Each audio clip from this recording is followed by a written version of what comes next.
In the elder days of Middle-earth, when the stars still felt close enough to touch and the world remembered its own name, there lived an elf whose heart did not rest easily within her chest. Her name was Noorah, daughter of the twilight forests, born beneath silver leaves and taught to listen to the quiet between heartbeats. Where others heard wind, she heard memory. Where others saw night, she saw promise.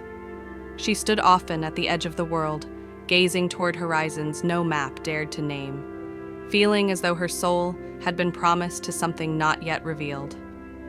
Rivendell sang softly that evening. Water laughed over white stones, lanterns glowed like captured moons, and the air itself seemed to breathe in rhythm with ancient songs.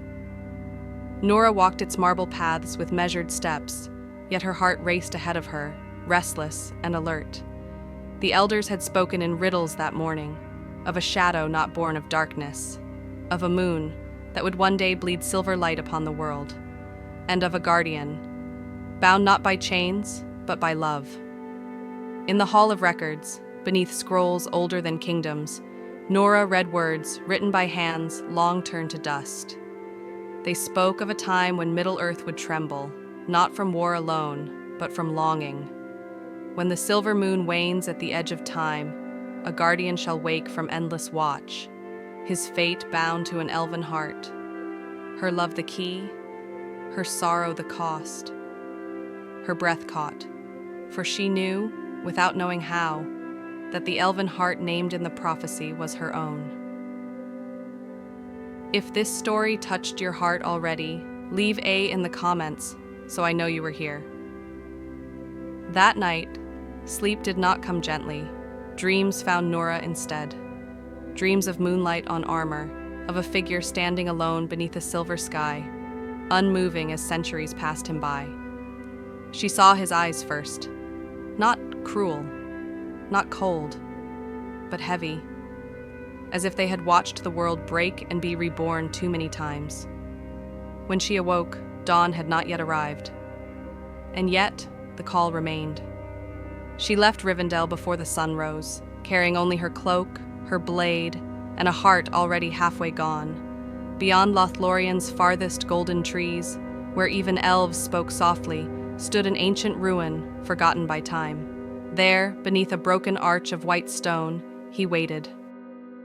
Eltharion, the guardian of the silver moon, armor dulled by centuries, sword resting point down in the earth. A man, or once a man, who had sworn to stand watch until the moon itself forgot his name. When Noorah stepped into the clearing, the air changed. The moon brightened. And for the first time in an age, the guardian turned his head. "You should not be here," he said, voice rough as stone, worn by centuries of rain. "And yet," Noorah replied softly, "I have walked my entire life toward this place." He studied her as one studies a wound, long healed, but never forgotten. "You are elven," he said. "Yes," she answered, "and you are not as alone as you pretend." Something flickered behind his eyes. Fear, perhaps. Or hope. He turned away as though her gaze burned more fiercely than battle ever had. Days passed, or nights. Time behaved strangely near the guardian. Noorah learned his story in fragments. Eltharion had once loved a mortal woman, long before her people learned the cost of such unions. When she died, he begged the valor for purpose, any purpose, to numb the ache. They answered.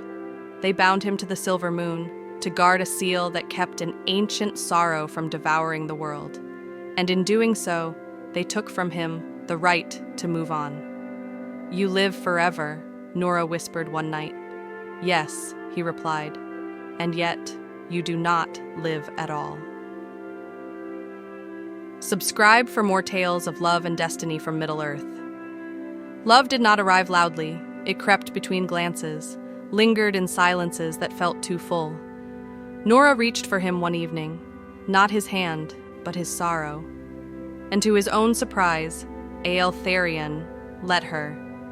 He laughed once, a sound so rare the forest itself seemed to pause.